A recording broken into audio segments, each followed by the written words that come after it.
Okay, तो दोस्तों इस वीडियो में हम रामा स्टील ट्यूब्स के बारे में अगेन बात करने वाले हैं। आई नो कि मैंने आज ही वीडियो बनाया था, बट वो 15 मिनट से ज्यादा हो गया, इतना ज्यादा कंटेंट आ गया उसमें कि मुझे लगा कि मुझे एक वीडियो बनाना चाहिए। सो एकदम शॉर्ट वीडियो होगा, घबराइएगा मत। पिछली बार की तरह आपके 15 मिनट नहीं लूंगा, इस वीडियो में आपके 2 से 3 मिनट लूंगा ज्यादा से ज्यादा। तो उसके अंदर जो भी बातें हुई थी इस वीडियो में वो बातें नहीं होगी, ये वीडियो टोटली नया होगा। रामा स्टील ट्यूब्स लिमिटेड 5% नीचे गया है, सबको पता है। लेकिन अगर आप यहाँ पर थोड़ा सा डेटा को देखो तो आपको अराउंड 23,000 के आसपास की क्वांटिटी नेट सेलिंग के अंदर लगती हुई देखने मिल रही है। बट अगर आपने मार्केट को अच्छी तरह से स्टडी किया होगा तो अगर आप देखो तो 3 लाख के आसपास की क्वांटिटी आपको पूरे मार्केट के अंदर ट्रेड हुई देखने मिली थी आज के दिन। एंड उसमें से 2,60,000 के आसपास की क्वांटिटी आपको लोगों ने डिलीवरी बेसिस पर माल उठाया गया है, और वो भी 81% के आसपास की जो भी ट्रेडिंग है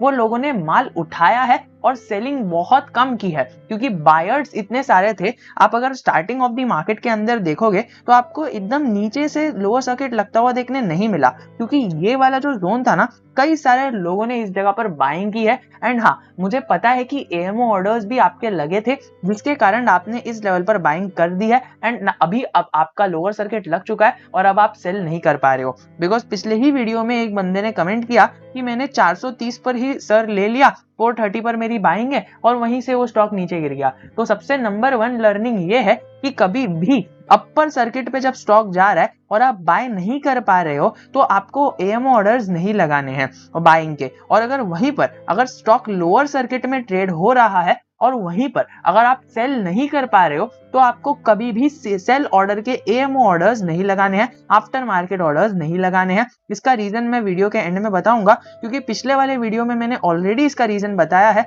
एंड जो व्यूअर्स पिछले वाली वीडियो की वजह से इसमें आए हैं उनका टाइम वेस्ट नहीं होना चाहिए। दोस्तों बेसिकली मैं कहना ये चाहता हूँ कि पिछले 30 दिन का अगर आप डेटा एकदम अच्छी तरह से निकाल कर देखोगे तो आपको पता चलेगा कि पिछले 30 दिन को तो छोड़ो, अगर आप देखो तो जहां से ये स्टॉक ऊपर बढ़ना चालू हुआ 10 दिन पहले का डेटा देखेंगे आप तो यहाँ पर 1 लाख के आसपास का वॉल्यूम ट्रेड हुआ है फर्स्ट डे पर। फिर सेकंड डे पर 2 लाख का हुआ, फिर बढ़कर वो डेटा 3 लाख का हो गया, फिर बढ़कर वो 1.1 लाख का है, फिर 1,60,000 का, फिर यहाँ पर एक दिन तो 8 लाख और 7 लाख और 13 लाख और 15 लाख के आसपास की भी जो वॉल्यूम है वो जनरेट होते हुए हमें देखने मिली है। फिर 5 लाख, 3 लाख, 4 लाख, ऐसे लाखों के अंदर क्वांटिटी ट्रेड होते हुए देखने मिल रही है। और वॉल्यूम है आपके स्क्रीन के सामने, मैंने यहाँ पर वॉल्यूम का चार्ट ओपन किया है। वॉल्यूम के अंदर आपको इतनी मात्रा देखने मिल रही है कि आपको 10-10 लाख की वॉल्यूम से लोग बाइंग कर रहे हैं। और अभी अगर आप आज का चार्ट पैटर्न देखो, 8 बजे ये वीडियो रिकॉर्ड कर रहा हूं मैं, और अगर आप यहाँ पर देखोगे तो खाली 3 लाख के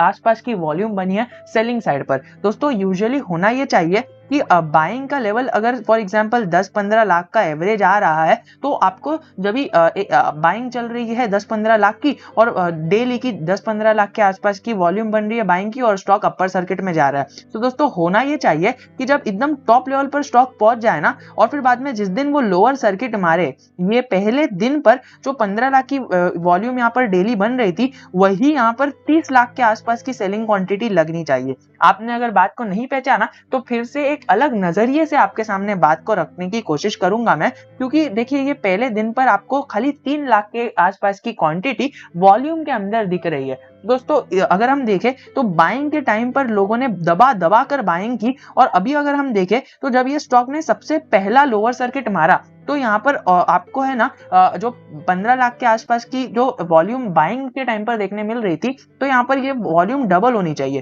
क्योंकि 15 लाख अगर लोग बाइंग कर रहे हैं तो 30 लाख लोग यहाँ पर सेलिंग करना चाहिए पहले दिन पर, क्योंकि भाई लोअर सर्किट लग गया है। क्योंकि डेली अगर 15-15 लाख लोग बाइंग कर रहे हैं और एक दिन अगर लोअर सर्किट लग गया तो आप मुझे बताइए कि पिछले अगर 10 दिन से पकड़कर चलिए 10-15 लाख लोग बाइंग कर रहे हैं डेली, तो अगर हम 10 लाख का भी डेटा पकड़े तो 1 करोड़ लोगों ने बाइंग की है। और अगर हम बात करें यहाँ पर पहले दिन पर जब लोअर सर्किट लग गया, लोगों को पता चल गया कि अब स्टॉक नीचे जाएगा, तो 1 करोड़ लोगों ने अभी भी बाइंग कर रखी है, लेकिन फिर भी यहाँ पर खाली 3 लाख लोग ही ऐसे हैं जो इसमें सेलिंग करना चाहते हैं। इसका बोलने का तात्पर्य ये है कि यहाँ पर जब बाइंग की क्वांटिटी इतनी ज्यादा है और सेलिंग की वॉल्यूम इतनी कम है, मतलब ये एक फेक वॉल्यूम क्रिएशन है जो रिटेलर्स को सेलिंग के लिए मजबूर कर रही है। एंड इसी टाइम पर आपको कभी ना कभी फिर से इसके अंदर अपर सर्किट्स पे अपर सर्किट्स लगते हुए देखने मिल सकते हैं, क्योंकि हमारे पास खबरें कौन कौन सी है। Let me revise with you the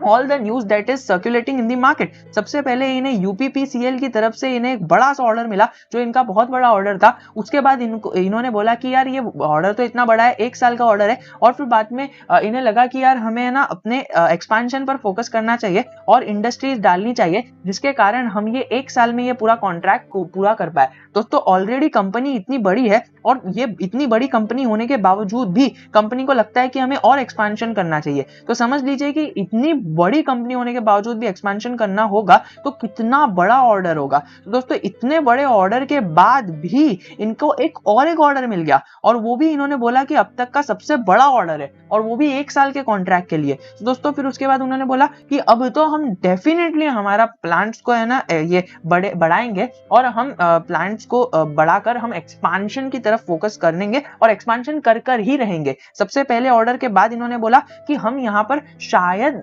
हम एक्सपेंशन कर सकते हैं, और फिर बाद में जब दूसरा बड़ा ऑर्डर मिल गया तो इन्होंने कंफर्म कर दिया कि अब तो हम एक्सपेंशन करेंगे ही करेंगे। 4 सिटीज के नाम भी दे दिए, जो आप पिछले वीडियो में जाकर देख सकते हो। दोस्तों इतनी पॉजिटिव न्यूज है, तो ये स्टॉक ऊपर बढ़ेगा या नहीं बढ़ेगा वो आप मुझे बताइए। प्लस आपको एक पॉजिटिव न्यूज आपको बताता चलूं, आप अगर यहाँ पर फिनग्रो के वीडियो में आए हो तो चलिए कुछ ना कुछ तो आप लेकर ही जाओगे। तो अगर आप पिछले 1 साल का डेटा मैंने आपकी स्क्रीन के सामने ओपन किया है, तो पिछले 1 साल में आप ये देख सकते हो मेटल सेक्टर का स्टॉक है और उसने खाली 450% का रिटर्न दिया है। और अगर हम ये पिछले रिटर्न को कैलकुलेट ना भी करें, तो अगर हम ये वाला रिटर्न देखें ना, तो खाली 200% का रिटर्न दिया है। और दोस्तों यहाँ पर ये एकदम छोटी सी कंपनी है, इतनी छोटी सी कंपनी, स्टील सेक्टर की कंपनी, मेटल सेक्टर की कंपनी खाली 200% का रिटर्न दे रही है। ऑब्वियसली 1 साल में 200% का रिटर्न बहुत बड़ा होता है, लेकिन दोस्तों मैं बताना क्या चाहता हूँ, मैं बताना ये चाहता हूँ कि 1 साल में तो बहुत बड़ा होता है, लेकिन अगर हम बात करें ब्रॉडर पर्सपेक्टिव से,